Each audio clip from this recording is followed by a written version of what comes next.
요즘 민사 가사 사건을 해보면 조정에 많이 회부, 즉 보냅니다. 그런데 오래전에는 화해라는 명칭으로 불렸습니다만 어느 순간에 조정으로 많이 대체하고 있습니다. 사실 이름만 다를 뿐 화해와 조정은 별로 다르지 않습니다. 화해라는 것은 말을 들으면 아시겠지만 분쟁의 당사자들 사이에서 조금씩 양보해서 분쟁을 해결하는 것을 말합니다. 조정도 같은 의미이고 제가 초임 판사 시절에는 화해라는 명칭으로 사건을 종결했으나 지금은 거의 조정으로 진행하고 있으니 조정이라는 표현에 더욱 익숙해지시는 게 좋겠습니다. 특히 가사 사건의 경우에는 조정 전치주의, 즉 사건을 판결로 해결하기 전에 조정 절차를 꼭 거치도록 되어 있어 더욱 많이 활용되기도 합니다. 조정의 장점은 여러 가지가 있으나 일단 당사자 간에 조금은 감정을 완화할 수 있습니다.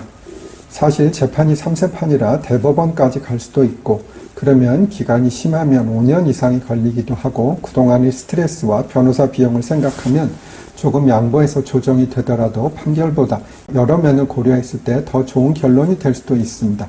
그래서 최악의 나쁜 조정도 판결보다는 낫다라는 법원이 있습니다. 그리고 1도 양단의 판결이 아닌 중간선의 조정이 가능합니다. 사실 특별한 사건이 아닌 이상 한 가지의 소송물, 설명이 좀 복잡하나 그냥 사건이라고 생각하시지요. 에 대해서는 원칙적으로 전부 아니면 전무의 결론, 즉 1 아니면 0의 판단이 날 수밖에 없는 사건이 많습니다. 그러나 조정으로는 2분의 1의 결론을 낼 수 있는 것이지요. 지난 쇼츠에 이어 조정의 장점에 대해 설명드립니다.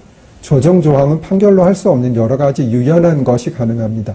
예를 들어 판결에는 돈을 즉시 지급하라고 할 수밖에 없는데 조정 조항에서는 한 달 후에 얼마를 지급하고 2달 후에 얼마를 지급하고 이런 식으로 조정이 가능하고 또 한 달 후에 얼마를 지급하기로 약정했는데 그것을 어기면 추가로 얼마를 더해서 지급한다는 약정을 할 수도 있습니다.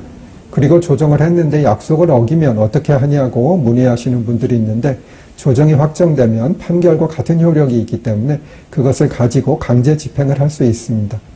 즉 피고의 부동산 차 등이 있다면 경매, 보증금이나 예금이 있다면 채권 압류, 월급을 받는다면 채권 압류, 이도저도 없이 가재도구만 있다면 유체동산 압류 등이 가능합니다.